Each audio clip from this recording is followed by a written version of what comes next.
So hello everybody. I'm going to show you another quick presentation as part of Unit 1 in the Indigenous People. I want to introduce you to a concept called othering. It's not new, it's not unique to Native Americans, but it is the way that people can do awful things to other people and still manage to go to sleep at night. So I'm going to introduce you to othering, and then you're going to read two poems by Native Americans that kind of play with that concept and shake it up a little bit. So before we get started, I want to make sure that you have opened either on your computer or your hard copy of Terms for Talking About Identity. So you started it when you viewed the first PowerPoint presentation video for this modular unit. So make sure you have that out because you're going to add to that. You're going to add a definition of othering here and stereotypes. So our discussion of Native Americans is a great time to introduce the concept of othering. When my advanced Spanish students read Christopher Columbus's travel diary, I try to get them to appreciate how much that first encounter totally shook the worldview of both Christopher Columbus's crew and of the Arawak and Taino indigenous people that were living on the Caribbean island where Columbus landed. I think we really have to think hard and use our imagination to appreciate that huge shock that they all must have felt. We don't have written accounts of what the Indians thought, but reading Columbus's diary, you can see him struggling to find labels for cultural practices that he had never seen before. And he's going to do something that's kind of human nature, but can end up being very harmful. And I'm going to focus on Columbus's perspective just because his is the only written account of what happened during those first moments of contact. If there were any indigenous accounts, those have been lost and just probably destroyed by the Europeans. So in Columbus's travel diary that he keeps for the King and Queen of Spain, Columbus defines the Arawaks and Tainos by the ways in which they are not Western Europeans. And this is going to be what's at the heart of othering. You can see there are translations of his text available online if you wanted to look at it, but you can see how he describes the indigenous people that he sees as they do not wear European clothes. They do not have European styled weapons. They do not have iron.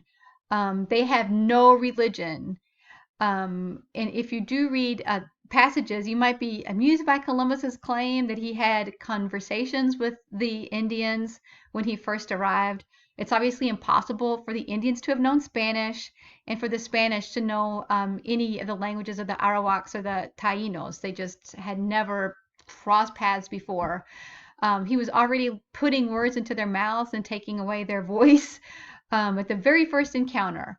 But he describes them as definitely other than European. So they're not Europeans, they're something other than Europeans. That's where that's why we use the term other. That's where that word comes from. So what is othering? Columbus put the Arawak Indians through the process of othering. So write this down on your terms for talking about identity. What is othering? This is a term used by sociologists and other cultural theorists. It's a process in which the dominant group marginalizes and frequently vilifies non-dominant groups, such as some ethnic and racial groups, some religious groups, some women, some people with different sexual identities, and by defining them in relationship and frequently in opposition to themselves. Like, these people are not us. So in discourse, when in speech, it sounds something like, oh, you know, those people, that's them, you know, those kinds of people, you know them. It divides people into us, and anybody on the us side is going to be considered the norm, and them, the others who differ from the norms, like not normal. It probably comes from a human instinct to categorize people and decide who is on like my side in a conflict and in communities where we're trying to survive. So there's lots of techniques for othering. There's lots of manifestations of othering. But some ways to other another person is to talk about them as if they were an animal or something less than human, or to talk about them as if they were a child, incapable of understanding things or protecting themselves, which sounds benign, but it's not. Stereotyping is part of the process of othering. Stereotypes are usually value loaded. That means they're either positive or negative. They're anecdotal. That means they're not based on data, just what people say, just stories that you hear. And so, what is a stereotype?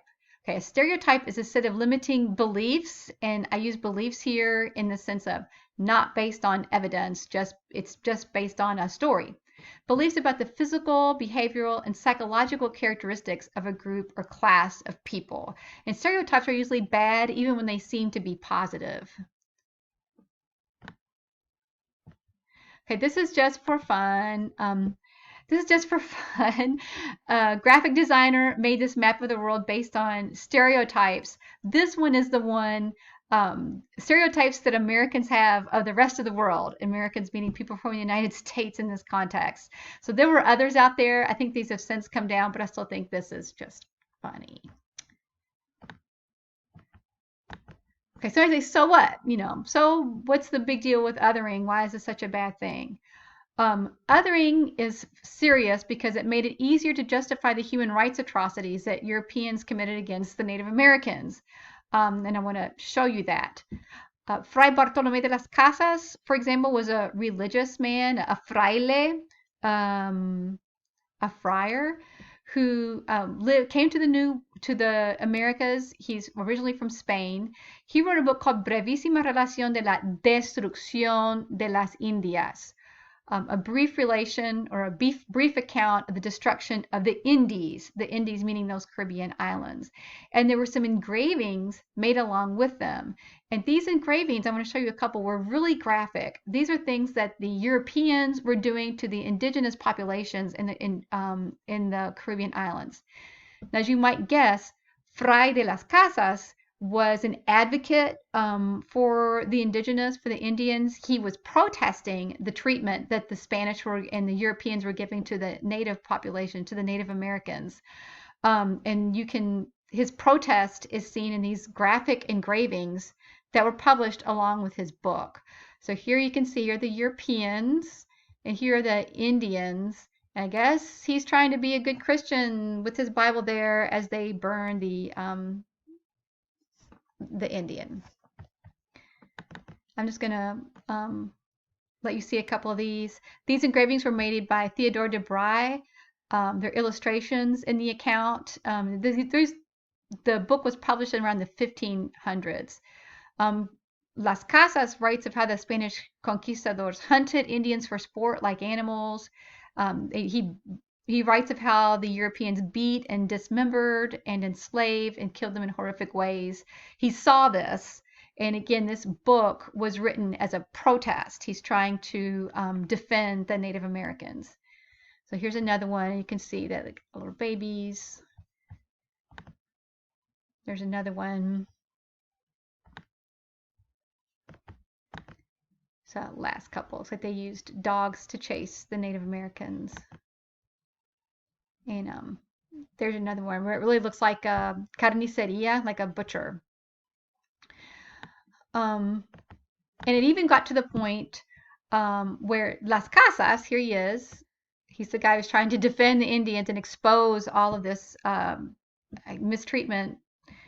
Back in Europe, he participated in a debate over whether or not the indigenous people actually had souls. This was called the Debate de Valladolid, or the Junta de Valladolid. The other member of the debate participant was the theologian Juan Gines de Sepúlveda, and Sepúlveda borrowed Aristotle's concept of the natural slave and argued that the Indians should recognize, appreciate, and welcome the rule of the superior Europeans, because some people were just born to be ruled by other superior people. While the legal details of the debate remained unresolved, it was decided that yes, indeed, Indians do have souls, but Spaniards could force them into servitude in exchange for instruction in Christianity. So you be my slave and I will save your soul for eternity. That was the deal. And again, you might think that this was something from the past. You might think that why does this matter? It matters very much. In more recent history, our tendency to label others has also justified atrocity. It's made it able for people to do horrible, horrible things to other humans and still go to sleep at night. So can you think of some examples in which a dominant group seems to have taken away the humanity of another group of people who have less power, in which they convince themselves that the others are less human, to keep their conscience at ease as they grossly destroy them? So maybe like the Nazis and the Jews, or the genocide that happened in Rwanda in the 1990s, maybe ethnic cleansing in Bosnia, or the Guatemalan Civil War in the 60s, 70s, and 80s, Guatemala. So othering is important. So now you're going to read two poems by Native American poets who play with the idea of othering by turning it around. It's like, and oh, look at these cute little extraterrestrials as I other the extraterrestrials. So we'll see what that's all about when you read the poems. So one of the poems is by Carter Rivard. He is lived on the Osage Reservation. He wrote Discovery of the New World. He in history books, the New World refers to the Americas. But in this poem, it's going to be something new and surprising and really scary. Rivard grew up again on the Osage Reservation in Oklahoma, but he also worked as an English professor at Washington University in St. Louis, which is just kind of like a couple hours from us here in Eastern. So he wrote one. The other poem we're going to read is by Leslie Marmon Silko. She grew up on the edge of the Laguna Pueblo Reservation out west, and her work frequently treats the alienation of Native Americans in Anglo-American society. So you're going to read both of these poems, take a basic low-stakes quiz just to make sure you're reading them carefully enough, and then do a post dealing with othering. And this is one of our more fun posts, I think. You can even take the quiz with the poems right in front of you.